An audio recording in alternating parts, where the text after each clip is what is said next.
சடங்கற்ற மார்க்கத்தை நமக்கு அறிவித்தந்த அல்லாஹ்வுக்கு எல்லா புகழும். இந்த குர்ஆன் சடங்கு போதிக்கல, மதத்தை போதிக்கல, முழுக்க முழுக்க இறைவனை பற்றியான ஞானமும், இறைவனை பற்றியான தெளிவும், மனிதரை பற்றியான ஞானமும், மனிதரை பற்றியான தெளிவும். மார்க்கம், அதாவது மார்க்கம் சொல்லலாம், மதம் கிடையாது. மார்க்கம், மதங்களில் தான் நிறைய சடங்கு இருக்கும், மார்க்கத்தில் சடங்கு இருக்காது. மார்க்கத்தை எல்லாரும் பின்பற்றலாம், எல்லா மனிதரும் பின்பற்றலாம். இந்த மனிதர்களுக்கு இது வந்து அகிலத்தார் அனைவருக்கும் நல்ல விஷயம் என்று வேறு இல்லைன்னு சொன்னாங்க. அகிலத்தார் அனைவருக்கும், அது எத்தனை மதமாக இருந்தாலும் சரி, எத்தனை ஜாதி இருந்தாலும் சரி, எத்தனை இனம் இருந்தாலும் சரி, அகிலத்தார் அனைவருக்கும் இந்த வேதம் என்ன செய்யுது? மார்க்கத்தை சொல்லிக் கொடுக்குது.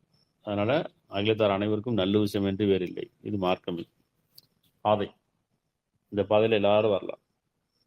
மதம் அப்படின்னா கிடையாது, அது குறுகிய பாதை. மதம் அப்படின்னா அது வந்து ஒவ்வொரு மதத்துடைய மட்டும் தான் பின்பற்ற முடியும். ஒரு மதத்தை இன்னும் மதத்தை பின்பற்ற முடியாது.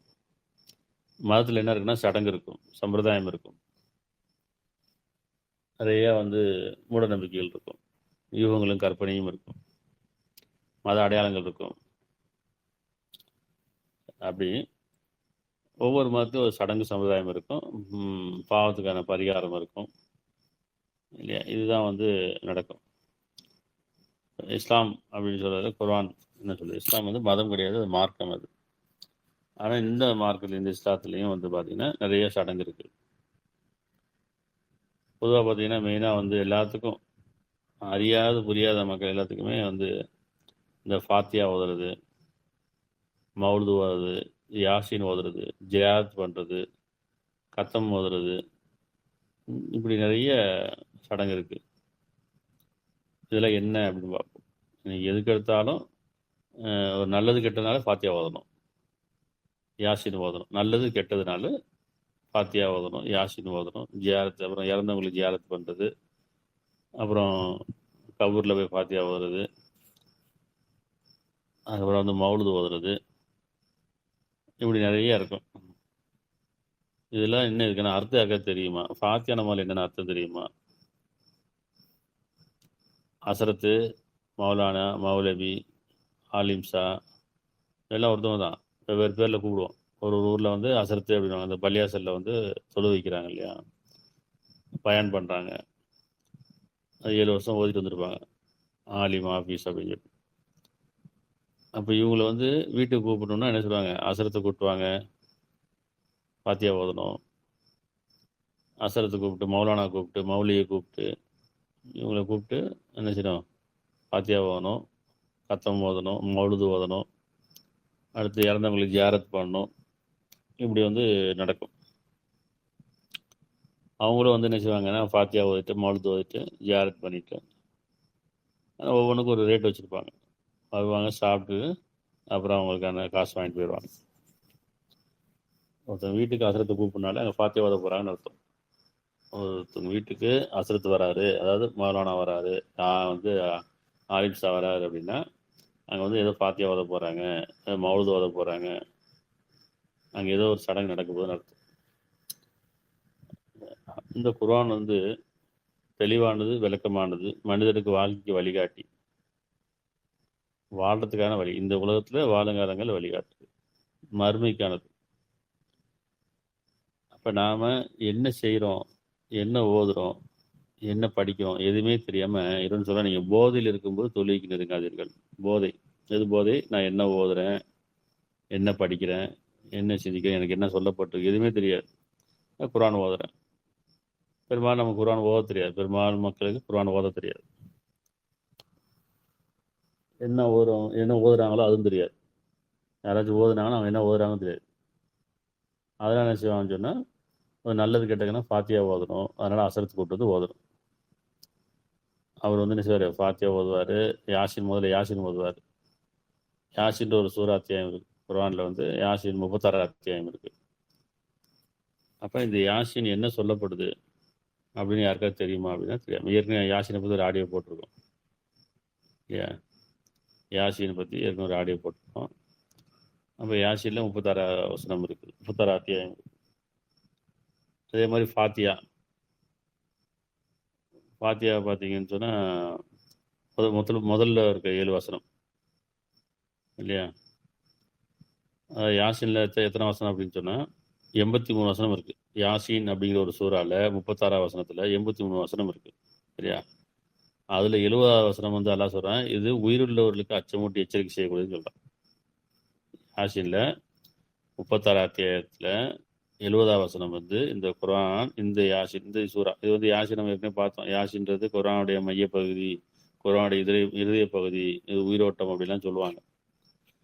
இப்போ இந்த குர்ஆன் அத்தியாயத்தில் வந்து இந்த யாசின்ற இந்த சூறால 36, 70 உயிருள்ளவர்களை, இது உயிரோடு இருப்பவர்களை அச்சமூட்டி எச்சரிக்கை செய்திருக்கிறது, நிராகரிப்பவர்களுக்கு வாழ்க்கைக்கு உண்மை என உறுதிப்படுத்துகிறது. அப்போ இந்த குர்ஆன் என்ன செய்யுது? உயிர் உள்ளவர்களுக்கு தான், இறந்தவங்களுக்கு கிடையாது. ஆனால் பெரும்பாலும் யாசின் எங்கே ஓதுறாங்க அப்படின்னு சொன்னால் இறந்தவங்களுக்காக ஓதுறாங்க. பெரும்பாலும் யாசின் எங்கே ஓதுறாங்க? இறந்து போன மௌத்தா போன வீட்டில் மையத்துக்கு உட்காந்து தலைமாட்டில் உட்காந்துக்கிட்டு யாசின் ஓதுவாங்க. இதுதான் அசரத்தை கூட்டு வருவாங்க, ஓத தெரிஞ்சவங்களாம் ஓதுவாங்க. அப்போ இந்த குர்ஆன் தெளிவாக சொல்லுது, இது உயிர் உள்ளவர்களுக்கு தான் அச்சமுட்டி செய்யணும். குர்ஆன் வந்து வாழ்க்கைக்கு தான் வழிகாட்டி, இறந்ததுக்கப்புறம் அது தேவை கிடையாது. இவங்க என்ன செய்வாங்கன்னா யாசின்ற பேரில் யாசின் சூறா என்ன செய்வாங்கன்னா அந்த தலைமாட்டில் உட்காந்து ஓதுறது. அப்புறம் குர்ஆனை வந்து கத்தம்னு தெரியுமா? கத்தம்னா முடிஞ்சு போச்சுன்னு அர்த்தம் சொல்லுவாங்க. இந்தியில் வந்து ஊதில் வந்து கத்தம் அப்படின்னா முடிச்சிருன்னு அர்த்தம். கத்தம் முடிச்சிரு அப்படின்ட்டுவாங்க. அப்படி முடிச்சிருந்த அர்த்தம். இவங்க என்ன செய்வாங்கன்னா குர்ஆனை கத்தம் பண்ணிட்டுருவாங்க. குர்ஆனை முடிச்சிட்டோம் அப்படின்னு சொல்லிட்டு ஒரு எப்படி சொல்கிறது, ஒரு 10 பேர் உட்காந்து, ஒரு 6 பேர் உட்காந்து, ஒரு 9 பேர் உட்காந்து, அவங்க ஒரு கணக்கில் உட்காந்துருவாங்க. உட்காந்துக்கிட்டு இத்தனை பேர் குர்ஆனை ஓதி முழுசாக ஓதுவாங்க. அரபியில் ஓதுவாங்க, கடன்னு ஓதுவாங்க. அப்படி ஓதி அதை யாருக்கு அப்படின்னு சொன்னால் இறந்தவங்களுக்கு அது வந்து அதை சாட்டிடுவாங்க. இறந்தவங்களுக்காக இவங்க ஓதுவாங்க. அவங்க உயிரோடு இருக்கும்போது அவங்க ஓதலை. அப்படி உயிரோடு இருக்கும்போது அவங்க குர்ஆன் தெரியாது, குர்ஆனை புரியாது, குர்ஆன் படி வாழலை, குர்ஆனை சிந்திக்கலை, குர்ஆனை உணரலை சரியா? அவங்க சடங்குல இருந்து வாழ்ந்துட்டு போயிட்டாங்க. ஆனால் அந்த இறந்தவங்களுக்காக இந்த உட்காந்து இந்த 6 பேரோ 10 பேரோ 15 பேரோ அவங்க வசதி தகுந்த மாதிரி குர்ஆனை ஓதி அவங்களுக்கு பதில் இவங்க ஓதி அவங்க மேலே சாட்டுறாங்களாம். நன்மை கிடைச்சிடும் நினைக்கிறாங்க. இது ஒரு மூட நம்பிக்கை. இறந்துட்டா முடிஞ்சு போச்சு, அவங்களுக்கு வந்து அந்த ஃபைல் க்ளோஸ் ஆகிடும். அதுக்கப்புறம் நன்மை தீமை எதுவுமே இருக்காது. உயிரோடு இருக்கிறவருக்கு அவங்க செய்கிற நன்மையோ தீமையோ எழுதப்படும். இறந்ததுக்கப்புறம் அவங்களுடைய அக்கௌண்ட்டு க்ளோஸ் ஆகிடும், அந்த புத்தகம் மூடப்படும். இனிமேல் அங்கே கூலி தான் கொடுக்கப்படும். ஆனால் இறந்ததுக்கப்புறமேலும் அவங்க அக்கௌண்ட்டில் ஏற்ற போகிறாங்களாம். நாங்கள் நன்மையை நாங்கள் செஞ்சு அவங்களுக்கு நாங்கள் சாட்டுறோம் குர்ஆனை ஓதி அப்படின்னு சொல்லி ஒரு மூட நம்பிக்கை. இதை வந்து என்ன சொல்லணும், இந்த இமாம்கள் சொல்லணும்.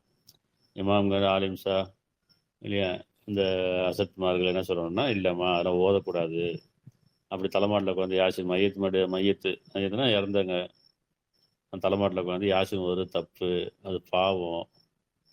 ஏன் அப்படின்னா அவங்க இறந்துட்டாங்க, அவங்க நல்லா கைப்பற்றிட்டான். இனிமேல் அவங்களுக்கு நன்மை தீமையில நம்ம எது செய்யும், இந்த உலகத்துலேருந்து எந்த நன்மை தீமையும் அவங்கள போய் சேராது. இனிமேல் அவங்களுக்கு பிரார்த்தனையும் கிடையாது, அவங்களுக்கான பிரார்த்தனையும் கிடையாது அப்படிங்கிறத சொல்லி புரிய வைக்கணும். ஆனால் அவங்க புரிய வைக்கல. அவங்க வந்து சில காசுக்காக வந்து சரி வந்து ஓதுறாங்க, ஒரு வசதிக்கு தகுந்த மாதிரி ஒரு காசு கொடுப்பாங்கன்றதை ஓதுறாங்க. ரெண்டாவது ஃபாத்தியா ஓதுறது, நல்லது கெட்டது. நல்லது கெட்டா புரியுதா? மொத்தா போன வீட்லேயும் ஓதுவாங்க, என்ன பால் வந்து வீடு குடியேறினா பால் காய்ச்சதும் ஓதுவாங்க, கடையில் பறக்கத்துக்கும் ஓதுவாங்க, வெள்ளிக்கிழமை ராவு, புதன்கிழமை ராவு, வீட்டில் என்ன நல்லது கெட்டாலும் சரி உடனே அசரத்து கூட்டு வந்து யாசின் ஓதி ஃபாத்தியா ஓத வேண்டியது. ஃபாத்தியா நம்ம என்ன, அது என்ன ஓதுறாங்க எத்தனை பேருக்கு தெரியும்? ஃபாத்தியான்றது என்ன சொல்லுவாங்க, முதல் வசனம் இருக்குல்லையா, வெற்றி மேல் வெற்றி, அதாவது தோற்றுவாய், குர்ஆனுடைய தோற்றுவாய்ன்னு சொல்லுவாங்க. இந்த 7 வசனம் அல்ஹம்துலில்லாஹி ரப்பில் ஆலமீன், அல்ஹம் சூரா தான் வந்து ஃபாத்தியாவுக்கு முதல். அல்ஹம் சூரா ஓதுவாங்க. அடுத்து குலோது பின் ஃபலக், குலோது பின் நாஸ், அப்புறம் இது அகது, குலுல்லா அகது, அப்புறம் ஆயத்தில் குர்சி, இதெல்லாம் வந்து அந்த ஃபாத்தியாவுடைய ஒரு இதாக இருக்குது. முதல்ல தமிழில் படித்து பார்க்கணும்ல. ஏன் ஓதுறோம் அப்படின்னு சொல்லி அந்த ஃபாத்தியா ஓதுறதுக்கும் ஆளை கூப்பிட்டு வருவாங்க. வீட்டில் இருக்க ஓத மாட்டாங்க. அது எதுக்கு எடுத்தாலும் காசை கொடுத்து கூப்பிட்டு வரும். காசை கொடுத்து இமாம்களையோ ஆலிம் சாவையோ கூப்பிட்டு வந்து சாப்பாடை போட்டு எங்களுக்காக நீங்கள் ஃபாத்தியா ஓதிட்டு போங்க, எங்களுக்காக மவுலுது ஓதிட்டு போங்க, எங்களுக்காக ஜியாரத் பண்ணிட்டு போங்க, எங்களுக்காக யாசின் ஓதுங்க, எங்களுக்காக துவா செய்யுங்க. ஏன்னா நம்ம துவா செஞ்சு நல்லா கேட்க மாட்டானா? சரியா? அப்போ அவங்கள கூப்பிட்டு வந்து காசு கொடுத்து, ஏன்னா எங்களுக்கு நேரம் இல்லை, அதனால் அசரத்தை கூப்பிட்டு சொல்லிட்டு போயிறாங்க. வீட்டில் ஆம்பளைங்க சொல்லிட்டு போயிறாங்க, அசரத்தை கூப்பிட்டு ஃபாத்தியா ஓதிட்டு போயிருங்கப்பா. பொம்பளைங்க அசரத்தை கூப்பிட்டு ஃபாத்தியா ஓதுவாங்க, யாசின் ஓதுவாங்க. ஏன்னா இவருக்கு வியாபாரம் தொழில் முக்கியமாக இருக்குது அப்படின்ட்டு. இப்போ முதல்ல வந்து ஃபாத்தியாவுக்கு என்னென்ன தேவைப்படுது? இப்போ ஃபாத்தியாவுக்கு என்ன தேவைப்படுது? ஃபாத்தியா ஓதுனா ஒன்று செய்வாங்க, முதல்ல சக்கரை கொடுப்பாங்க, நாட்டு சக்கரை கொடுப்பாங்க, சக்கரை கொடுப்பாங்க, லட்டு கொடுப்பாங்க, பூந்தி கொடுப்பாங்க. இப்போல்லாம் சாப்பாடு போட ஆரம்பிச்சிட்டாங்க. ஆனால் இப்போ ஃபாத்தியாவுக்கு என்ன தேவை? இப்போ லட்டும் பூந்தியும் சர்க்கரையும் தேவையில்லை. அதே மாதிரி இங்கே ஃபாத்தியாவுக்கு வந்து அல்கம் சூரா முதல்ல ஒரு 7 வசனம் இருக்கு இல்லையா? அந்த வசனத்தை ஓதுவாங்க. அது எப்படி சிந்திக்கணும்? அது அனைத்து புகழும் அகிலங்கள் இறைவன் அல்லாஹ்வுக்கு. என்ன சொல்கிறாங்களா? அனைத்து புகழும் அகிலங்கள் இறைவன் அல்லாஹ்வுக்கு. இது ஒவ்வொருத்தரும் தனித்தனியாக சிந்திச்சு படிக்க, அதை சிந்திச்சு உணர வேண்டிய வசனம். அதாவது எல்லா புகழும் அல்லாஹ்வுக்குரியது, அதனால் நீங்கள் புகழ விரும்ப வேண்டாம், உள்ள தூய்மையுடையதாதீங்க, பெருமை கொள்ள வேண்டாம் அப்படின்னு நல்லா சொல்கிறான். ஆனால் என்ன செய்வோம் நம்ம? அது ஒரு சடங்காக என்ன ஓதுன்னு தெரியாது. அனைத்து புகழும் அகிலங்கள் இறைவன் அல்லாஹ்வுக்கு. அளவற்ற அருளாளன் அல்லாவுடைய அல்ல சொல்கிறான், நான் அளவற்ற அருளாளனாக இருக்கேன், என்கிட்ட அருளை வேண்டுங்க, நீங்கிட்ட இருக்க முடியும்னா இருக்கேன், என்கிட்ட மன்னிப்பு வேண்டுங்கன்னு சொல்கிறான். அப்போ அளவற்ற அருளாளன் நிகழ்த்த இருக்க முடியவன், தீர்ப்பு அதிபதி. அப்போ தீர்ப்பு அதிபதினு அர்த்தம் தீர்ப்பளிப்பவன். அவன் தவிர யாரும் தீர்ப்பளிக்க முடியாது. அப்போ அந்த தீர்ப்பு நாளுக்கு பயந்து கொடுங்கன்னு சொல்கிறான். இப்போ உனக்கே நாங்கள் பணிக்கிறோம், உன்னிடமே நாங்கள் உதவி தேடுகிறோம், எங்களை நேரில் நடத்துவாயாக. எவர்களுக்கெல்லாம் நீ அருள் புரிந்தாய் அவ்வழி, உன் கோபத்திற்கான வழியும் இல்லை, நெருதிய வழியும் இல்லை. இது ஒவ்வொரு மனிதனும் தனி மனிதன் ஒவ்வொருத்தரும் குர்ஆனை படித்து சிந்தித்து உணர்ந்து இதே பிரார்த்தனை அமைச்சுக்கணும். ஒவ்வொரு நாளும் எப்படி அமைச்சுக்கணும்? இப்போ எப்படி பிரார்த்தனை அமைச்சுக்கணும் பாருங்கள். அதே நேரத்தில் அங்கே ஃபாத்தியா ஓதுறவங்க எப்படி ஓதுவாங்கன்னு பார்த்துக்கணும். யார் வீட்டில் எல்லா வீட்டில் ஃபாத்தியா ஓதிருப்பாங்கல்ல, எப்படி ஓதுவாங்க? கடன்னு ஓதுவாங்க. அவங்க அந்த ஃபாத்தியான்றது மட்டும் சத்தமாக இருக்கும், மற்றதெல்லாம் முணந்துட்டு போயிடுவாங்க. யாசின்னு சத்தமாக, அந்த முதல்ல அந்த வசனம் யாசின்னு சத்தமாக சொல்லுவாங்க, அப்புறம் முணங்கிட்டே இருப்பாங்க. ஏன்னா ஓதுறவங்களுக்கு என்ன ஓதுறான்னு புரியாது, பக்கத்தில் உட்காந்து கேட்குறதுக்கு ஒன்றும் ஓதுறன்னு புரியாது. அப்புறமேல என்ன செய்வாங்க? துவா செய்கிற பேர் ஆமீன் ஆமீன்வாங்க. அவங்க என்ன கேட்குறான்னு தெரியாது. இது எவ்வளோ பெரிய மூட நம்பிக்கை, எவ்வளோ சடங்கு இது. சரி, இப்போ மூல பாருங்க, இந்த அல்கம் சூரா அனைத்து புகழும் அகிலங்கள் இறைவன் அல்லாஹ்வுக்கு. இப்போ அல்லாட்ட சாரணடையும், யா அல்லாஹ் அனைத்து புகழும் அனைத்து கண்ணியும் உயர்ந்த பண்புகளும் உனக்கே உரியது. நான் புகழை விரும்புவது விட்டும் பெருமை கொள்வது விட்டும் பிறரை புகழ்வது விட்டும் பிறரிலிருந்து பெருமை கொள்வது விட்டும் உன்னிடம் நான் பாதுகாப்பு தேடுகிறேன். ஏன்னா நீ தான் புகழுக்குரியவன், கண்ணியத்துக்குரியவன். நம்ம புகழ்ந்தாலும் புகழாட்டாலும் எல்லா புகழும் அல்லாஹ்வுக்கே உரியது. சரியா? நம்ம புகழ்றதுனால அல்லாஹ்வுக்கு வந்து கூட போகிறதும் இல்லை, நம்ம புகழாமல் விட்டுட்டோம்னு சொன்னால் அல்லாஹ்வுக்கு வந்து குறைய போகிறதும் கிடையாது.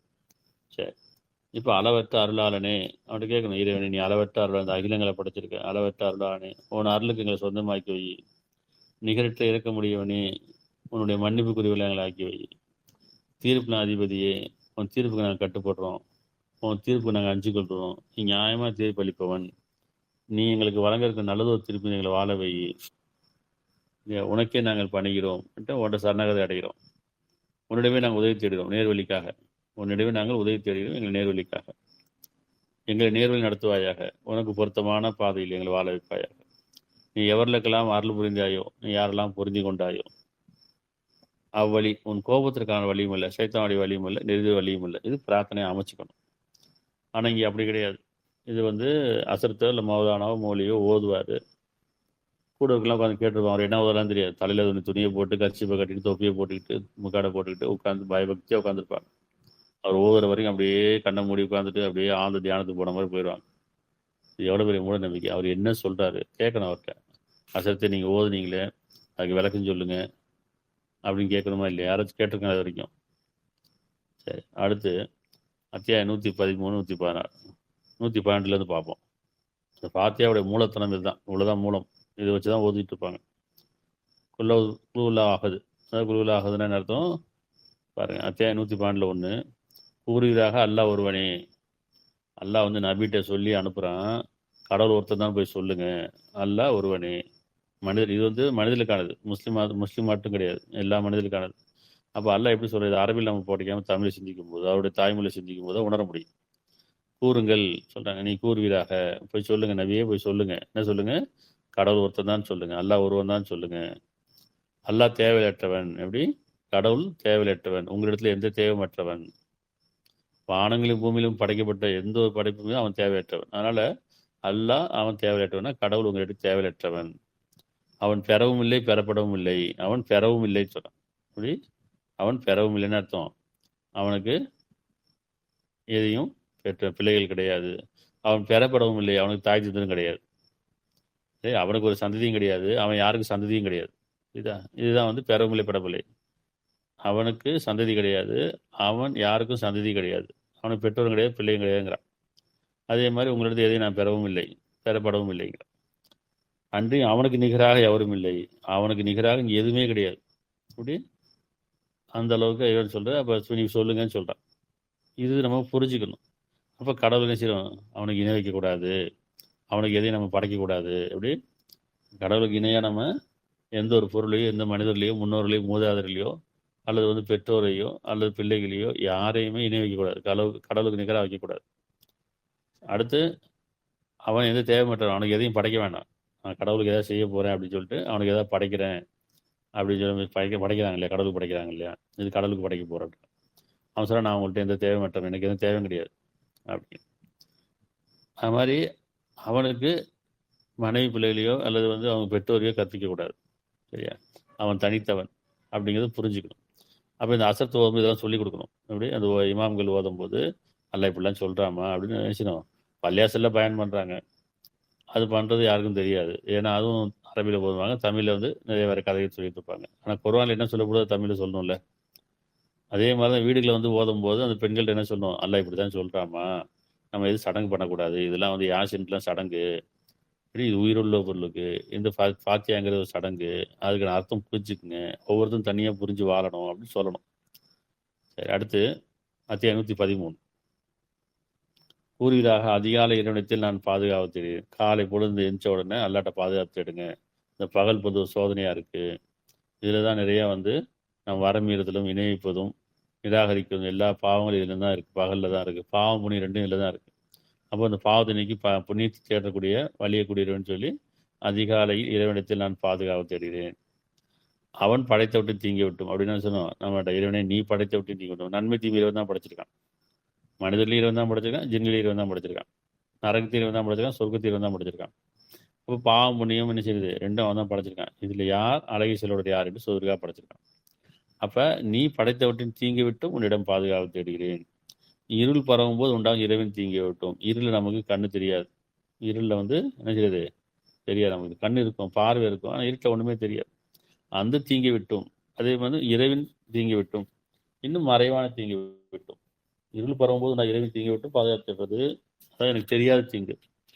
இன்னும் மறைவான தீங்கு, நான் அறியாத தீங்கு. மறைவானது என்ன? என் அறிவு கெட்டாத தீங்கி விட்டும் உன்னிடம் பாதுகாப்பு தேடுகிறேன். போராமைக்காரர் போராமை கொள்ளும் போது உண்டாகும் தீங்கி விட்டும். போராமைக்காரர் போராமைகள் உண்டு, அது நம்ம ஏற்கனவே பார்த்துருக்கோம். போராமை எப்படி வருது? நம்ம மேலே நம்முடைய பெருமையின் காரணமாக போராமை. அப்போ பெருமையும் தீங்கி விட்டு உன்னிடம் பாதுகாப்பு பிரார்த்தனையாக வச்சுக்கணும். ஆனால் இதையும் அவங்க ஓதுவாங்க. எப்படி? குழுவில்லாவாகுது, குலோது பல குலோது பின்னாஸ், இந்த 3 சூறா ஓதுவாங்க. யாருக்கும் தெரியாது என்ன ஓதுறாங்கன்னு தெரியாது. ஆனால் ஃபாத்தியா அசல் ஃபாத்தியா ஓதுறாரு. சரி, அடுத்து அத்தியாயம் 114 கூறுங்கள் கூறுவீராக, மனிதன் இறைவிடத்தில் நான் பாதுகாத்தேன். மனிதனுடைய இறைவனிடத்தில் நான் பாதுகாத்தேன். ஏன்னு சொன்னால் மனிதன் அறிந்து முழுமையாக அறிஞ்ச இறைவன் மட்டும்தான். கணவன் மனையாக இருந்தாலும் கணவன் மனைவிக்கும் ஒருத்தர் புரிஞ்சிக்க மாட்டாங்க. காலங்காலம் வாழ்ந்துட்டு இருப்போம். என்ன செய்வாங்க? இவ்வளோ காலம் நான் கல்யாணம் முடிஞ்ச இவ்வளோ காலம் ஆச்சு, இது வரைக்கும் நான் மனைவி புரிஞ்சிக்க முடியல, என்னுடைய கணவனை புரிஞ்சிக்க முடியல, என்னுடைய பிள்ளைகளை புரிஞ்சிக்க முடியல சொல்லிட்டாங்களா இல்லையா? யார் மனசில் யாருக்குன்னு தெரியாது. ஆனால் இறைவன் அறிஞ்சவனாக இருக்கான். ஒவ்வொருத்தருடைய மனசுலையும் அவருடைய எண்ண ஓட்டங்கள் அறிஞ்சவனாக இருக்கான். அப்போ மனிதனின் இறைவனிடத்தில் நான் பாதுகாப்பு தேடுகிறேன். மனிதர்கிட்ட பாதுகாப்பு அர்த்தம். எப்படி வெட்டப்பட்ட சைத்தான் விட்டு எல்லாட்ட பாதுகாப்பு தேடுறோமோ, அதே மாதிரி இந்த மனிதர்களின் தீங்கி விட்டும் எல்லாரோட பாதுகாப்பு தேடும். அதான் மனிதர் இறைவனிடத்தில் நான் பாதுகாப்பு தேடுகிறேன். மனிதன் அரசன், அவன் தான் மனிதர்களை ஆட்சி செலுத்திட்டு இருக்கிறான். மனிதனின் இறைவன் மனிதன் மீது இறக்கம் கருணை கொண்டவனாக இருக்கின்றான். மனிதனிடத்தில் குழப்பங்களை உண்டாகவும் தீங்கி விட்டோம். மனிதனின் குழப்பங்களை உண்டாகுதுன்னா உள்ளத்திலையும் சரி வெளியும் சரி நம்மளை குழப்பத்தை உண்டாக்கக்கூடிய அந்த மனிதர் தீங்கி விட்டோம். அவர்கள் அவன் மனிதர்களின் மனதில் வீண் சந்தேகங்களை உண்டாக்குகிறான். ஜின்களிலும் மனிதர்கள் இருக்கின்றார்கள் குழப்பமான மனநிலையை விட்டும். ஏன்னா அவங்க மனிதர்கிட்ட பேசும்போது அவங்களுக்கு குழப்பம் வருது. அதே மாதிரி நமக்குள்ளேயும் ஒரு குழப்பம் வருது. நம்மளை குழப்பக்கூடியவங்களும் இருக்கிறாங்க. அப்போ இந்த மனதை வந்து தூய்மைப்படுத்துறதுக்காக, மனதை பலப்படுத்துறதுக்காக இரண்ட பாதுகாத்துன்னு அர்த்தம். இதுதான் வந்து இந்த ஃபாத்தியால ஓதக்கூடிய சூறாக்கள். அடுத்து ஆயத்துல் குர்ஸுன்னு ஓதுவாங்க. அத்தியாயம் 2ல் 255. என்னென்ன ஓதுறாங்கன்னு தெரியாது நமக்கு, தெரிஞ்ச அளவுக்கு. ஏன்னா வந்து அவங்க ரொம்ப நேரம் உட்காந்து, அதாவது அது ஒரு ஒரு வீடு தகுந்த மாதிரி கொஞ்சம் நிறைய காசு கொடுக்குறாங்கன்னு சொன்னால் அதுக்கு தகுந்த நிறைய ஓதுவாங்க. கொஞ்சம் கம்மியாக காசு கொடுக்குறாங்க அது வந்து சீக்கிரம் ஓதிட்டு போயிடுவாங்க. ஏன்னா அடுத்த வீட்டுக்கு போகணும்ல. இப்போ வந்து ஒரு அசத்து ஒரு பள்ளியாசலில் ஒரு அசத்து தான் இருப்பார் நம்ம அந்த மொஹல்லால, அந்த ஏரியாவில். ஒரு 4 வீட்டில் கூப்பிட்றாங்க, என்ன செய்வார்? 4 வீட்டுக்கும் போகணும்ல, அப்போ சீக்கிரம் இங்கே முடிச்சுட்டு அங்கே போகணும். அதெல்லாம் என்ன செய்வாங்கன்னா, ஒரு வெள்ளிக்கிழமை ராவு ஓதிக்கலாம், புதன்கிழமை ராவு ஓதிக்கலாம். அப்புறமேல வந்து அது ஒரு நாள் கடமை வச்சுப்பாங்க. ஏன்னு சொன்னால் எல்லார் வீட்டுக்கு போக முடியாதுல்ல, அதுக்காக இப்படி மாற்றிக்கிறது. எல்லாருமே வெள்ளிக்கிழமை கூப்பிட்டாலும் போக முடியாது, எல்லாருமே புதன்கிழமை கூப்பிட்டாலும் போக முடியாது. அதுக்காக என்ன செய்யறதுன்னா, இப்படியும் 3 நாள் வாரத்தில் ஒரு 3 நாள் கணக்கு வச்சுட்டோம்னா போயிடுறாங்க, எல்லாரும் கூப்பிடுவாங்க. அந்த மாதிரி அவர் வேகமாக ஓதிட்டு போகணும். ஆனால் அடுத்த அசர் தொழுகை இருக்குது, அதுக்கு முன்னாடி போயிடணும். சரி, அத்தியாயம் 2ல் 255. இது ஆயத்தில் குர்ஸுன்னு சொல்லுவாங்க. அல்லாஹ் அவனை தவிர இறைவன் இல்லை. அல்ல என்ன சொல்கிறான்? கடவுள் அவனை தவிர வேறு கடவுள் இல்லைங்கிறது. அல்லாஹ் அவனை தவிர இறைவன் இல்லை. அவன் என்றென்றும் உயிரளிப்பவன், நிலைத்திருக்க செய்பவன். அவனை சிறு தூக்கமோ ஆழ்ந்த உறக்கமோ பீடிக்கா. அவனுக்கு தூக்கமும் தேவையில்லை, ஆழ்ந்த உறக்கமும் அவனுக்கு பீடிக்காது. வானங்கள் உள்ளவையும் பூமியில் உள்ளவையும் அவனுக்கே உரியன. வானங்கள் உள்ளவையும் பூமியில் அவனுக்கே உரியன. அவன் அனுமதியின்றி அவனிடம் யார் பரிந்து பேச முடியும்? இறைவன் யார் அனுமதிக்கிறானோ அவங்க பிரார்த்தனை ஏற்றுக்கிறான். அவங்களுக்காக எந்த சிபாரிசும் கிடையாது. ஆனால் என்ன செய்கிறாங்க? செஞ்ச பாவம் நமக்கு, எல்லா மனிதனும் பாவம் செய்யக்கூடியதாக இருக்காங்க. அவர் அசத்தாகட்டும், ஆலிமாகட்டும், இமாமாகட்டும், இல்லை இப்போ வந்து எந்த ஒரு யாராக இருக்கட்டும், எல்லாரும் பாவம் செஞ்சவங்க இருக்காங்க. யாரும் வந்து முன்னு தூய்மையான கிடையாது. அப்போ ஒவ்வொரு மனிதனும் பாவம் செய்யக்கூடியதாக இருக்காங்க. அவங்களுடைய பார்த்து முதல்ல மன்னிப்பு கேட்கணும். அனுப்பிச்சு நம்ம அவரை கூப்பிட்டு வந்து எங்களுக்காக நீங்கள் பிரார்த்தனை பண்ணுங்கன்னு சொல்லுவோம். அப்போ அவர் என்ன செய்யணும்? வேறு தெளிவாக எடுத்து சொல்லணும். இந்த ஆயத்தெல்லாம் எடுத்து, இல்லைப்பா இப்படி தான் இறைவன் சொல்கிறான், அதில் நீங்கள் ஒவ்வொருத்தரும் இறைவனை உணருங்க, இறைவன்கிட்ட நீங்கள் மன்னிப்பு கேளுங்க அப்படின்னு சொல்லணுமா இல்லையா? சரி, என்ன சொல்கிறாங்க? அவன் அனுமதியின்றி அவனிடம் யார் பணிந்து பேச முடியும்?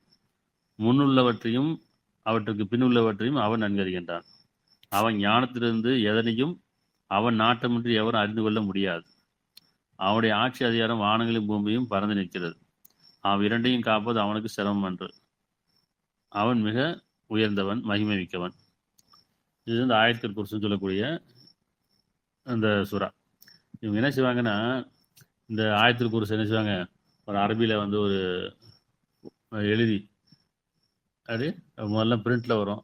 அப்போ வந்து இந்த மாதிரி கோல்டு கலரில் டிசைனாக மாடலாக வருது. அது ஃப்ரேம் மாதிரி மாட்டி வீட்டில் தான் போட்டிருப்பாங்க. அதையும் அசர் சொல்லிட்டு போகிறார். இந்த ஆயத்துக்கு ஒரு ஃப்ரேம் மாட்டி வச்சுட்டு போனால் வீட்டில் வந்து இந்த பறக்கத்து வரும், இந்த சைத்தானு தீண்டாது. அதே மாதிரி இந்த குலோர் வினாஸ் இருக்கு இல்லையா, அதிகாலை இறைவனத்தை அது ஒரு என்ன செய்வாங்க, அது ஒரு அந்த வசனத்தை அப்படியே எழுதி அதையும் வீட்டில் ஃப்ரேம் மாட்டி வச்சுருப்பாங்க.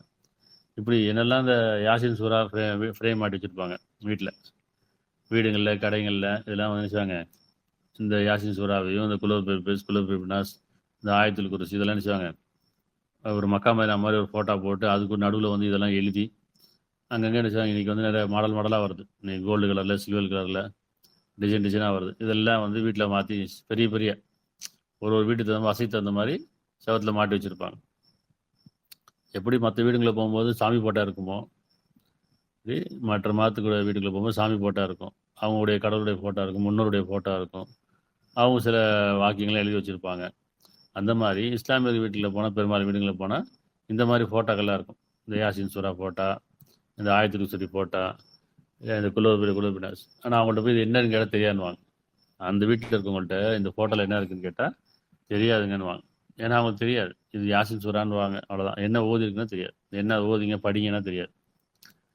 இதெல்லாம் ஏன் மாட்டி வைக்கிறாங்கன்னு சொன்னால், அந்த வீட்டில் ஜின்கள் வந்துச்சுன்னா, சைத்தானுக்கு வந்துச்சுன்னா படித்து பார்த்துட்டு போயிடுவாங்களாம். எவ்வளோ பேர் மூட நம்பிக்கை பாருங்க. நம்ம வீட்டில் இருக்கோம், நமக்கு தெரியாது என்ன ஓதிருக்கோன்னு. ஆனால் அங்கே என்ன செய்யுது, அந்த அரபியில் ஓதிருக்கிறத பார்த்துட்டு ஜின்கள் சைத்தான்கள் வந்தாச்சுன்னா அதை ஓதி பார்த்து வீட்டு விட்டு வெளியே போயிடுவாங்க அப்படிங்கிற ஒரு மூட நம்பிக்கை. அப்போ இமாமுடைய வேலை என்ன? இந்த வேதத்தை விலக்கி சொல்லி தெளிவுபடுத்தி இந்த சடங்குலேருந்து மக்களை வெளியே கொண்டு வரணும் இல்லையா? இந்த மார்க்கம் சடங்கற்ற மார்க்கம். அப்போ தெளிவாக என்ன சொல்லணும்? எந்த வீட்லையும் யாசின்லாம் நாங்கள் ஓத மாட்டோம், யாசின்லாம் ஓதக்கூடாது. யாசி நீங்கள் வந்து வாழ்கிறதுக்காக, இந்த குலோர் பல குலோர் எல்லாம் வந்து ஓதுறதுக்காக கிடையாது, இது அதுபடி உணர்ந்து அவன்கிட்ட பிரார்த்தனை பண்ணுறதுக்காக அப்படிங்கிறத அவங்களுக்கு புரிய வைக்கணும். ஆனால் இவங்க அப்படி புரிய வைக்க மாட்டாங்கல்ல. ஒவ்வொரு நாளும் போய் ஓதிட்டு காசை வாங்கிட்டு சாப்பிட்டு வந்துட வேண்டியது. அப்போ இது எவ்வளோ பெரிய மூட நம்பிக்கைப்பார். அதே மாதிரி இறந்தவங்களுக்கு ஜியாரத் பண்ணுறது எப்படி? இந்த முதல்ல இறந்துருவாங்க, இறந்ததுக்கப்புறம் 3ஆம் நாள் பாத்தியா, 7ஆம் நாள் பாத்தியா, 10ஆம் நாள் பாத்தியா, அப்புறம் 20 நாள் பாத்தியா, 30 நாள் பாத்தியா, 40 நாள் பாத்தியா, அப்புறம் வருஷ கத்தம். இப்படி அவங்களுக்கு ஒரு தொழிலாக அமைஞ்சு போயிடும். அப்படி எந்த வீட்டில் மவுத்து விழுந்தாலும், எந்த வீட்டில் இறந்து போனாலும் அந்த வீட்டில் நினைச்சுவாங்க, அசரத்துக்கு சொல்லி வச்சுருவாங்க. அசரத்து 3ஆம் நாள் வந்து பாத்தியா ஓதிருங்க, 7ஆம் நாள் பாத்தியா ஓதுருங்க, நான் வந்து 40 நாள் வந்து 40 நாள் பாத்தியா, அடுத்த வருஷம் பாத்தியா. அப்போ வழக்கு அவங்களுக்கு வந்து ஒரு மார்க்க இது இருந்துகிட்டே இருக்கும், தொழில் இருக்க மாதிரி இப்படி வருமானம் வந்துக்கிட்டே இருக்கும். இதெல்லாம் வந்து சரியா? அப்போ அவங்க சொல்லணும், அப்படிலாம் ஓதுனா எந்த நன்மையும் கிடையாது அவங்களுக்கு, இறந்து போவங்களுக்காக நம்ம எது ஓதி பிரயோஜனம் கிடையாது, இது அல்லாஹ்க்கு ஷிர்க், இது இணை வைக்கிறது அப்படின்னு சொல்லணுமா இல்லையா? சொல்ல மாட்டாங்க. அதே மாதிரி மவுது ஓதுறது, ராத்தி போதுறது, இப்படி மவுதுன்னு ஓதுவாங்க, ராத்தி போதுவாங்க. இதெல்லாம் வந்து பார்த்தீங்கன்னா கொஞ்சம் வசதி உள்ளவங்க என்ன செய்வாங்க, கூப்பிட்டு ஒரு 6 பேர் அவங்க கணக்கு வச்சுருப்பாங்க, 6 பேர் 11 பேர் 21 பேர் கணக்கு வச்சுருப்பாங்க, ஒற்றைப்படையில் கணக்கு வச்சு அவங்கள கூப்பிட்டு உட்காந்து ஓத சொல்லுவாங்க. அன்றைக்கி பார்த்தீங்கன்னா வீட்டில் நிறையா வந்து சாப்பாடு ஆக்கி மற்றெல்லாம் கொடுக்குறது. அப்படி ஓதும்போது அவங்களுக்கு இப்போல்லாம் வந்து பார்த்தீங்கன்னா ஆயிரக்கணக்கில் வாங்குறாங்க. ஒரு ஆளுக்கு 5000 ரூபா, ஒருத்தருக்கு 5000 6 பேர் கூப்பிட்டு போனால் 30,000 இப்படியும் சில ஓதுறவங்க இருக்கிறாங்க. அப்போ இப்படி வந்து ஓதுறதுனால என்ன பண்ணுது? இது மந்திரம் ஓதுற மாதிரி தானே. எப்படி வந்து கோவிலில் வந்து ஐயர் மந்திரம் ஓதுறாரோ, எப்படி வந்து தியாகம் பண்ணுறாங்களோ, யாகம் ஓதுறாங்களோ, அந்த மாதிரி இதுவும் அப்படித்தான். இப்படி ஒரு வீட்டில் உட்காந்து எப்படி மாட்டு மாதத்தில் ஒரு வீட்டில் வந்து ஐயருங்க வந்து உட்காந்து ஓதுனாங்களோ, இல்லை வந்து பாதகர்கள் என்ன ஜபிக்கிறாங்களோ, அந்த மாதிரி இங்கே இஸ்லாத்துலையும் என்ன செய்கிறாங்க? இது ஒரு மந்திரம் ஓதுற மாதிரி தான் இது.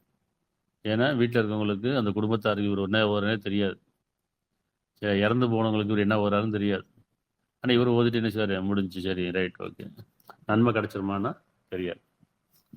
இப்போ எவ்வளோ பெரிய மூட நம்பிக்கை, எவ்வளோ பெரிய சடங்கு.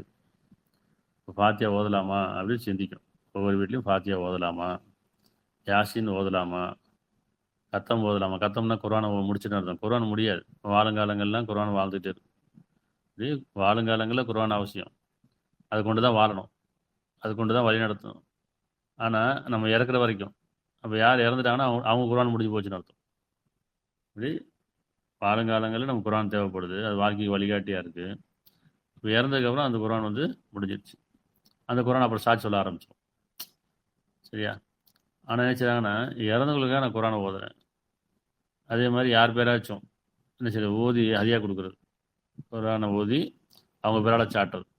அவங்க ஓத தெரில அல்லது அவங்க ஓதாமல் போயிட்டாங்க, இன்றைக்கி நாங்கள் ஓதி அவங்களுக்கு வந்து நாங்கள் ஹதியா பண்ணுறோம். எவ்வளோ பெரிய மூடநம்பிக்கை. குர்ஆன் முழுக்க படிக்கணும்ல, சிந்திக்கணும். இந்த குர்ஆன் வந்து வாழ்க்கைக்கு வழிகாட்டிங்கிறான், அச்சமூட்டி எச்சரிக்கை செய்கிறேங்கிறான், நினைவூட்டு நல்ல விஷயம்னு சொல்கிறான். நீங்கள் குர்ஆனை ஓத வேண்டாம், படிக்க வேண்டாமா, சிந்திக்க வேண்டாமா, ஆராய வேண்டாமா, இதயத்தில் பூட்டு போட்டுக்கான்னு கேட்குறான். இந்த குர்ஆனை நான் உங்களுக்கு மலை மீது இறக்கி வச்சுருந்தேன்னா அது அல்லாவுடைய பயத்தான் நடுங்கி பிளந்து போயிருக்குன்னு சொல்கிறான். உங்களுக்கு தூதர் அனுப்பவில்லையா, வேதத்தை கொடுக்கவில்லையா, அதை நீங்கள் சிந்திக்க வேண்டாம்னு சொன்னான். சிந்திக்க போன்ற நீண்டாயிட கொடுக்கலையான்னு கேட்குறான். சிந்திப்பவர் உண்டான்னு கேட்குறான். சிந்திக்க அவர் மீது வேதனை ஏற்படுத்துதேங்கிறான். இப்போ இந்த குர்ஆன் வந்து முழுக்க முழுக்க வாழுங்காலங்களில் அது எப்படி வாழ்ந்த வழிகாட்டியாக இருக்கும்போது அது அப்படியே முழுக்க மூட நம்பிக்கையாக்கி சடங்காக்கி இதோடைய பாவம் யாரை போய் சேரும் சொல்லுங்க? இந்த குர்ஆனுக்கு யார் இப்போ வந்து பொறுப்பாளி? இவங்க டிபில் இமாம்கள், ஆலிம்கள், மௌலானா, மௌலவி, இவங்கெல்லாம் என்ன செய்வாங்க? 7 வருஷம் ஓதிட்டேன், அப்படி 3 வருஷம் ஓதிருக்கேன், 7 வருஷம் ஓதிருக்கேன், 5 வருஷம் ஓதிருக்கேன், 10 வருஷம் ஓதிருக்கேன். அப்போ ஓதிட்டு என்ன செய்ய? மனப்பாடம் பண்ணிட்டு வந்தாச்சு. குர்ஆன் அப்படி பார்க்காம படிக்கணும், மனப்பாடம் பண்ணியாச்சு. அரபி ஓதிட்டு வந்தாச்சு, குர்ஆனை படிக்கல. குர்ஆன்றது சிந்தித்து உணர்தல், பிரித்தறிதல். அப்போ குர்ஆனை படிச்சு வந்தாங்கன்னா இல்லை அரபியை படிச்சு வந்த அரபி ஓதிட்டு வந்தாச்சு. இப்போ மனப்பாடம் ஓத தெரியும். எப்படி ஓத தெரியும்? இந்த நோன்பு நேரங்களில், ரம்ஜான் நேரத்தில் இந்த 30 நாள் நோன்புல வந்து 28 நாள் இல்லை 27 நாளுக்குள்ளே இந்த குரானை முழுக்க முடிச்சிடுவாங்க. கட கட கடன்னு ஓதுவாங்க தராவியால். என்ன வரும் யாருக்காவது தெரியுமா? அல்லாஹ் சொல்றான், குர்ஆனை நிறுத்தி நிதானமாக சிந்திப்பீராங்களாம். எப்படி? குர்ஆனை நிறுத்தி நிதானமாக சிந்திப்பீராக. அதில் உள்ளவற்றை நீ வாழ்வீராக, பின்பற்றுங்கன்னு சொல்றான். இது இமாம்களுக்கு தெரியுமா தெரியாதா? ஆலிம்களுக்கு தெரியுமா தெரியாதா? மௌலானா மௌலிக்கு தெரியுமா தெரியாதா? தெளிவாக சொல்றான் அல்லாஹ், இந்த குர்ஆனை நிறுத்தி நிதானமாக சிந்திப்பீராக, குர்ஆனுக்கு சாட்சியாக வாழுங்கன்னு சொல்றான். அப்போ இத்தனை பேரும் குர்ஆனுக்கு சாட்சியாக வாழ்றாங்களா? இது குர்ஆனை வந்து இப்படி இஸ்லாத்தை ஒரு மதமாக்கி, குர்ஆனை ஒரு மந்திரமாக்கி, அது ஒரு சடங்காக்கி, மூட நம்பிக்கை ஆக்கிட்டாங்களா இல்லையா? இப்போ இந்த பாவம் யாரை போய் சேரும்? இவங்களை பின்பற்றுகளை இவங்களை வழிகெடுத்த பாவம் யாரை போய் சேரும்? மனிதர்களை, பாமர மக்களை அவங்களுக்கு தெளிவாக எடுத்து சொல்றதானே இந்த இமாமுடைய வேலை. என்ன சொல்லணும்? அல்லாஹ் ஒவ்வொரு ஆயத்தையும் படித்து இதுதான் ஒவ்வொரு வெள்ளிக்கிழமையாகட்டும், ஒவ்வொரு பள்ளியாச தொழுகையிலாகட்டும், அல்ல வீடுகளுக்கு போக மாட்டோம் என்ன சொல்லுமோ இதுதான் பயன் பண்ணணும். பயன் பண்ண என்ன? புரிய வைக்கணும். மூட நம்பிக்கை கூடாது, சடங்கு கூடாது, சம்பிரதாயம் கூடாது, அல்லாஹ் இதை ஏற்றுக்க மாட்டான். அதில் ஒவ்வொருத்தரும் குர்ஆனை படிக்கணும், சிந்திக்கணும், சொல்லணுமா இல்லையா? அல்லாஹ் கேட்பானா கேட்க மாட்டானா? அந்த பயம் வேணும்ல அவங்களுக்கு. நான் வெறும் காசை வாங்கிட்டு, ஏன்னா இமாம்களுக்கு வந்து சம்பளம் வந்து பத்தாது. எப்படி? அவங்க கொடுக்குற சம்பளம் பத்தாது. இன்னும் சொல்ல போனால் இமாமெல்லாம் யார்? இமாம் தான் வழிநடத்தக்கூடியவர்கள். ஆனால் அவங்கள வழிநடத்த ஒரு தலைவர் இருப்பாங்க பள்ளியாசலில். இமாம்களுக்கு 5 வருஷம் 7 வருஷம் ஓதிட்டு வந்துட்டாங்கன்னா அவங்க தான் அந்த வேதத்தை மற்றவங்க சொல்லிக் கொடுக்கணும். ஆனால் அவங்கள யாரு கீழே இருப்பாங்கன்னு சொன்னால் தலைவர் கீழே இருப்பாங்க. அந்த இமாம் ஜமாத் தலைவர் கூட இருப்பாங்க. அவங்கள்ட்ட சம்பளம் வாங்கணும், அவங்க சொல்கிறதெல்லாம் கேட்டுக்கணும். இந்த குர்ஆன் என்ன புரிஞ்சுக்கிட்டாங்க, என்ன சிந்திச்சிட்டாங்க? இப்போ காலங்காலமாக அந்த மூட நம்பிக்கையிலே கூட்டு போயிட்டாங்க. இன்னைக்கு தமிழ்லேயே குர்ஆன் வந்துருச்சு இல்லையா? எத்தனை வருஷம் ஆயிடுச்சு தமிழ் வந்து. ஆனால் இந்த தமிழ் வந்து யாரும் சிந்திக்கவும் இல்லை நம்ம மக்கள். திருப்பி அதே தான் பின்பற்றிட்டு இருக்கோம். அசரத்தை கூட்டுவாங்க, ஆலிமை கூட்டுவாங்க, இமாமை கூட்டுவாங்க, மௌலானா கூட்டுவாங்க, மௌலி கூட்டுவாங்க. என்ன ஓதணும்? ஃபாத்தியா ஓதணும், யாசின் ஓதணும், கத்தம் ஓதணும், ஜியாரத் ஓதணும் இல்லையா? தர்காவில் போயிட்டு வந்து ஜியாரத் பண்ணுறது, இப்படி 4 கிழமையில் ஒரு ஜியாரத் பண்ணுறது, மவுலுது ஓதுறது, இதெல்லாம் மூட நம்பிக்கை, இதெல்லாம் பாவம். இதெல்லாம் வந்து இறைவனுக்கு எதிராக, இறைவனுக்கு மாறாக செய்யக்கூடியது. இதுக்கு யாரெல்லாம் துணை போகிறாங்களோ அதை அவங்களையும் கூப்பிடுவான். அதனால் எல்லாரும் பயப்படணும். இன்னைக்கு பார்த்தீங்கன்னா யூடியூப்பை திறந்தா அநியாயத்துக்கு தாடி தொப்பி வச்சுருக்கவங்க எல்லாம் பார்த்தீங்கன்னு சொன்னால், இந்த சூறாவுனா இவ்வளோ நன்மை, இந்த ஆயத்தோனா இவ்வளோ நன்மை, இந்த தஸ்பீ ஓனா இவ்வளோ நன்மை, ஃபாத்தியா ஓனா இவ்வளோ நன்மை, யாசின் ஓனா இவ்வளோ நன்மை, ஜியாரத் பண்ண இவ்வளோ நன்மை, மவுலுது ஓனா இவ்வளோ நன்மை, இப்படி நிறைய சொல்லிட்டு இருக்கிறாங்க. எல்லாத்தையும் உணர்ந்து நல்லா நிப்பாட்டான் ஒரு நாள். அந்த நாளில் எல்லாத்தையும் உணர்ந்து நிப்பாட்டுவான். சொல்லுப்பா, இதெல்லாம் எவ்வளோ நன்மைன்னு சொல்லு. சொல்லுவாள் சொல்லுவான், எனக்கு சொல்லுப்பா. நான் சொன்னேன்னா நபியும் கூட்டு வந்துடுவான். எல்லாம் சொல்லுவான், ஒவ்வொரு சமூகத்தாரில் தூதரையும் கூட்டு வருவேங்கிறான். அந்த நாளில் கூட்டு வந்து எல்லாத்தையும் நிற்க வச்சு கேட்பான், சொல்லுங்கப்பா, சொல்லிக் கொடுங்க, எங்களுக்கு சொல்லிக் கொடுங்கன்றவாள்ல. இவ்வளோ நன்மை நான் சொன்னேன்னா நபி சொன்னாங்களா? நபி பரவாயில்ல தானே இவ்வளோ கதையும். எப்படி?